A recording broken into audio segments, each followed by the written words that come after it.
Puji Tuhan, haleluya. Selamat pagi, selamat hari Minggu, selamat beribadah, dan selamat menikmati berkat-berkat Tuhan. Saudara, renungan singkat di hari Minggu ini saya akan bacakan di dalam Kejadian 1 ayat 27 sampai 28. Dikatakan demikian firman Tuhan. Maka Allah menciptakan manusia itu menurut gambarnya, menurut gambar Allah diciptakannya dia laki-laki dan perempuan. Diciptakannya mereka, ayat 28. Allah memberkati mereka, lalu Allah berfirman kepada mereka, beranak cuculah dan bertambah banyaklah, penuhilah bumi dan taklukkanlah semuanya itu. Berkuasalah atas ikan-ikan di laut dan burung-burung di udara dan atas segala binatang yang merayap di bumi. Puji Tuhan, saudara. Ayat ini sangat luar biasa, dan kita tahu bersama bahwa kita manusia Tuhan ciptakan spesial, berbeda dengan ciptaan-ciptaan yang lain. Nah, lewat ayat ini saya akan beri judul diberkati. Kira-kira menurut saudara, yang ada di pikiran saudara kalau bicara berkat, kira-kira yang ada di pikiran saudara seperti apa? Mungkin ada yang berkata uang yang banyak, ada yang berkata rumah yang megah, mobil yang banyak, pangkat dan jabatan yang Tuhan percayakan, dan juga mungkin banyak fasilitas atau fasilitas yang memadai. Saya mau katakan tidak salah pemikiran yang seperti itu, tetapi akan jadi salah ketika keberkatan hidup di dalam Tuhan kita dasari dengan semua yang sudah saya sampaikan tadi itu, yang berkaitan dengan materi dan yang jasmani.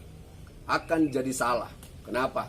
Karena keberkatan di dalam Tuhan itu bukan berbicara soal materi atau jasmani. Jangan kita standarkan hidup kita yang diberkati dengan materi, dengan jasmani. Kenapa? Karena kalau kita lihat di luar sana ada banyak orang-orang yang tanpa Tuhan, mereka punya fasilitas, mereka punya materi yang banyak, mereka punya uang yang banyak, mereka punya jabatan, dan mereka punya fasilitas yang sangat memadai. Itu orang-orang di luar sana, orang-orang yang tanpa Tuhan. Oleh karena itu akan jadi salah ketika kita standarkan hidup keberkatan kita di dalam Tuhan dengan materi, dengan jasmani. Nah, lalu bagaimana konteks keberkatan yang Alkitab maksud? Nah, pagi yang indah ini saya mau sampaikan kepada kita bahwa ketika Tuhan ciptakan manusia, yang pertama kali Tuhan berikan adalah berkat.